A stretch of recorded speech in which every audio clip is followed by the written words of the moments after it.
MA first year semester first paper 4 है आपका Indian English literature. इसमें हमने सिलेबस आपका अपलोड कर दिया है, इम्पोर्टेंट क्वेश्चन अपलोड कर चुके हैं और लॉन्ग क्वेश्चन भी अपलोड कर दिया है। लेकिन आज हम करेंगे पोइट्री, यानी कि यूनिट नंबर 3, इसमें पोइट्री है, ठीक है। तो इसके आधार पर हमारे लॉन्ग क्वेश्चन आपको अपलोड करने जा रहे हैं। इसमें आपके राइटर हैं A.K. रामानुजन एंड इनकी पोएम है love poem for a wife. तो इसका लॉन्ग क्वेश्चन अभी हम देखेंगे। तो लॉन्ग क्वेश्चन को आज पूरा करेंगे हम इस वीडियो में।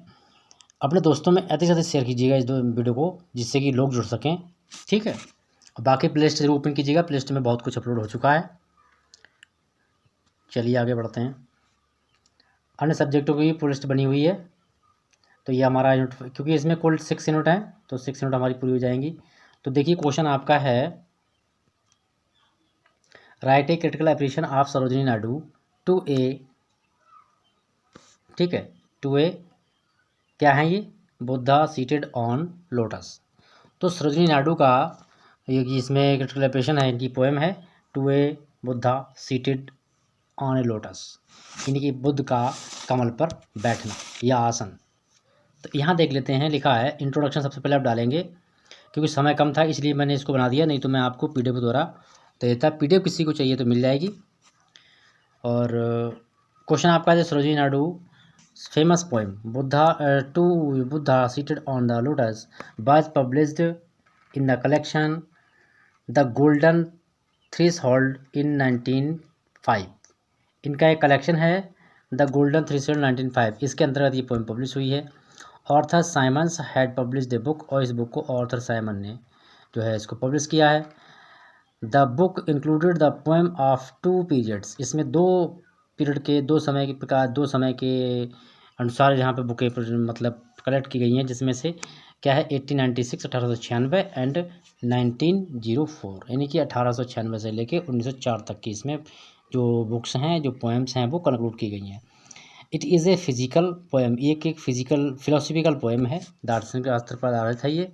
It is A rich in symbolism Lord Buddha, ये लॉर्ड बुद्ध यानी भगवान बुद्ध के बारे में बहुत कुछ कहती है। सिम्बोलाइजेज मेडिटेशन, और उनके योग के बारे में बता देती है। Lotus is a symbol of life, और लोटस के लिए यहाँ पर क्या माना गया है, एक जीवन माना गया है, जीवन को ही एक लोटस का सिंबल मान लिया है।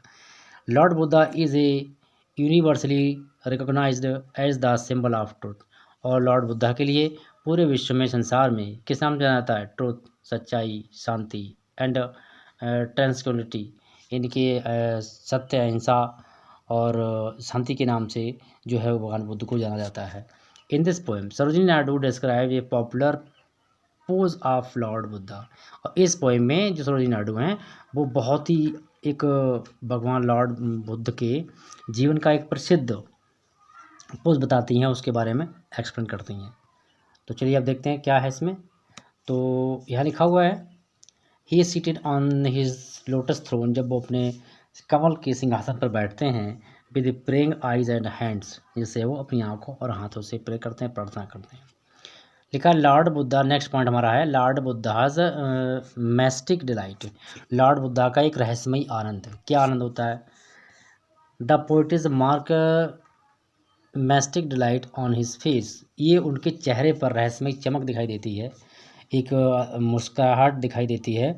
It is a statue that does not speak but inspire central peace of the mind, ये इस ठीक उसी प्रकार है जिस प्रकार से एक बहुत ही अच्छा सुंदर जो स्टैचू होता है, मूर्ति होती है किसी की, वो दिखने में सुंदर लगता है पर वो बोलता नहीं है, लेकिन उसकी एक इंस्पायरेशन, एक उसको देख के हम लोग कुछ सीखते हैं, प्रेरणा मिलती है, ठीक है, इंस्पायरेशन होता है। Lotus inspires to live like a man being in the world, जो संसार में लोग जीवित हैं उनको ये दर्शाता है, ठीक है। With such care that in spite of blooming in dirty water, और जो गंदा पानी है उसमें, उसके बावजूद भी हम उसमें मतलब ब्लूमिंग करते रहते हैं। Water lotus remain free from dirty stains, जबकि वाटर लोटर क्या है, वो हर तरीके से डर्टी स्टेन्स से क्या है, रिमेन फ्री, आज़ाद रहता है। Likewise the mind should remain free from evil, और जबकि जो हमारा लाइकवाइज इनकी माइंड शुड भी, हमारा दिमाग कैसा रहना चाहिए, हमेशा बुराइयों से दूर। The peace of mind present on his face, और यही शांति चेहरे पर प्रदर्शित होनी चाहिए। फिल्स द आइज, आंखों में होनी चाहिए। Of the looker with inspiring thought, और दिखने पर भी आपके अंदर एक इंस्पायरिंग प्रेरणा का थॉट, विचार भी दिखने चाहिए। It is such is Joy, ये सच में एक आनंद है। The evil minded people can not have, और जो माइंडेड पीपल होते हैं, इनका में कुछ दिमाग से हल्के होते हैं, इसे हम पागल कह सकते हैं, वो लोग इन चीज़ों की ऐसी बुराइयां अपने दिमाग में उनको नहीं रख सकते, उनको नहीं रखना चाहिए। इवल माइंडेड मतलब जिनका दिमाग सही नहीं होता है, वो इन चीज़ों के पास नहीं रह सकते। Those who suffer from worldly disease, I mean distress or desires, run after getting worldly treasures to remain the tension of the getting more and preserving what they have to achieve by now। मतलब लोग भागते रहते हैं, run after getting worldly treasures, मतलब सांसारिक आनंद के पीछे भागते रहते हैं। Remove the tension to getting more, और उससे क्या होता है, उनके पीछे चिंताएं और बढ़ जाती हैं, इन्हीं फिक्र और बढ़ जाती है। तो smiling almost the peace for the face is free from worldly disease. Lord Buddha का कहना है, भगवान बुद्ध का, कि जो हमारा स्माइलिंग है वो हमें मोस्टली हमें खुश रखता है, और हमें हमेशा स्माइली रहना चाहिए। ठीक है, जिससे क्या होता है, free from the desires and has no tension of the getting loss losing anything, जिससे हमारा जो टेंशन है वो भी दूर हो जाता है, हमें टेंशन नहीं रहता है, और हमारा कुछ भी नुकसान या लॉस भी नहीं होता है, हमें उसकी फ़िक्र नहीं रहती है, हमें मिल रहा है या फिर हमारा नुकसान हो रहा है, इसकी टेंशन ख़त्म हो जाती है। चलिए अब देखते हैं नेक्स्ट पॉइंट आपका दिया हुआ है, ए पीलिया एंगेस्ट ह्यूमन बींग्स। पीलिया आपने सुना होगा, एक मरीज, एक मतलब एक बीमारी होती है हेपेटाइटिस। तो वो क्या है, वो व्यक्ति को मजबूत की होने में वो कमज़ोर कर देती है। ठीक है, कमजोरी, जैसे द पोएम इज ए पीलिया एंगेस्ट द ह्यूमन वीकनेस, मतलब जो पोएम है वो एक प्रकार से व्यक्ति के, मानव के सामने एक कमज़ोरी है।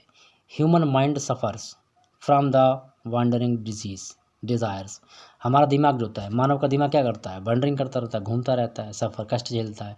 वांडरिंग डिजीज़ बीमारियों के द्वारा, डिज़ायर इच्छाओं के द्वारा, मतलब उसकी इच्छाओं का कंट्रोल नहीं होता, वो भागता फिरता है। वाट ही डिज़ायर्स टूडे, आज उसकी इच्छाएं क्या हैं। ट्राइज टू अचीव टुमारो, वो उनको कल प्राप्त करने के प्रयास करेगा। Yes he does not become happy for now, a few more desires fill his mind and create tension, मतलब अब क्या होगा, yes he does not become happy, वो ऐसा इस तरीके से वो स्वतंत्र, यानी कि वो खुश नहीं रह सकता, खुश वो नहीं हो सकता, नहीं बन सकता है, क्योंकि फॉर नाउ मोर डिज़ायर्स, उसको बहुत सारे और इच्छाएं आ जाएंगी, फिल इन माइंड, दिमाग में बच जाएंगी, और क्या होगा, क्रिएट टेंशन, इसके आधार पर ही उसके अंदर दिमाग में टेंशन यानी कि परेशानियाँ पैदा होने लगती हैं।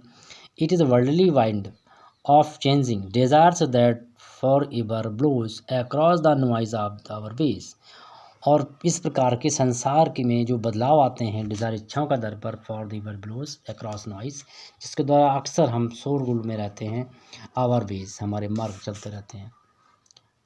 Being worldly he suffers from many unreal sorrows, मतलब एक जीव होने के नाते जो है हम सांसारिक रूप से हर तरीके से कष्ट भोगते हैं।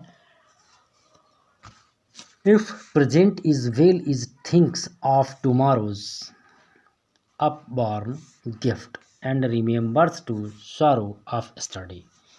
इफ प्रेजेंट इज वेल, तो हमें आज के भले में सोचना चाहिए, ऑफ टुमारोज, कल के बारे में, अनबॉर्न ग्रीफ, फिर कष्ट की बात आती है, दुख परेशानियाँ, फॉर रिमेंबर से याद रखना चाहिए, द सारोज ऑफ स्टडी, कल कष्ट है तो आज जो सुख है, आज सुख है तो कल कष्ट है, ये चीज़ चलती रहती है। He is not satisfied with the he has but think of those dreams and desires that remained unfulfilled, जो हमारे सपने होते हैं, जो इच्छाएं होती हैं, वो हमेशा अनफुलफिल्ड रहती हैं।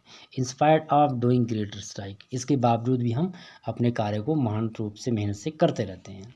In this way his whole life becomes an unending series of strife until he dies, और मरते मरते तक, जब तक हमारी मौत आती है, हम ट्रांसफ़र होने वाले होते हैं, तब तक हम यही सोचते रहते हैं, और हमारा जीवन मतलब अधूरा रहता है, अधूरा ही रहता है या अधूरा रह जाता है।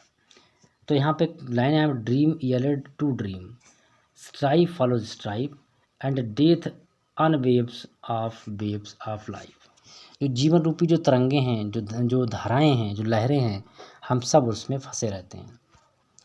लिखा है want of faith in God, मतलब ईश्वर में विश्वास रखना, इसके बारे में बात करते हैं। तो लिखा it is a want of faith in God, यही फेथ इन गॉड, हम विश्वास करते हैं, चाहते हैं, God that makes human life miserable, कि ईश्वर ने व्यक्ति का जीवन कष्ट में बनाया है, ये हम विश्वास करते हैं। A worldly man's life is lost in hard labour done to achieve worldly things. A worldly man's life is lost, मतलब जो हमारा जो सांसारिक जीवन है मनुष्य का, है lost of the harder labour, बहुत ज़्यादा मेहनती, क्या, done to achieve worldly things, जिसके द्वारा हम संसार की वस्तुओं को प्राप्त करते हैं। He does not tell his sorrow to others for the suffers from pride, मतलब वो किसी को बताना नहीं चाहता अपने कष्टों के बारे में, ताकि उनको उनसे कष्ट ना हो। ही हिड्स हिज डिफीट, वह अपनी हार को भी छिपा लेता है। He does not wish to tell others that his hopes are furthered in this fruit of his hard labor is denied, और इसके लिए उसका जो कठिन परिश्रम है वो मना भी करता है। तो दोस्तों, इसी के साथ में आपका ये वीडियो लॉन्ग क्वेश्चन कंप्लीट हुआ, आपका जो भी यूनिट 3 पोएम से था। तो वीडियो पसंद आया, वीडियो को लाइक, शेयर एंड चैनल को सब्सक्राइब जरूर कीजिएगा। और बाकी जो क्लासेस चल रही हैं उनके सबकी वीडियो आएंगे, सबकी क्लासेस अपलोड होंगी डेली, आप परेशान ना हो। ठीक है, मिलेंगे नेक्स्ट वीडियो में अगले लॉन्ग क्वेश्चन में। जब तक के लिए खुश रहो, मस्त रहो, और वीडियो को लाइक शेयर करते रहिएगा दोस्तों में। जितना लाइक शेयर करेंगे आप उतना वीडियो रन करेगा, और कमेंट लाइक जरूर कीजिएगा आप लोग।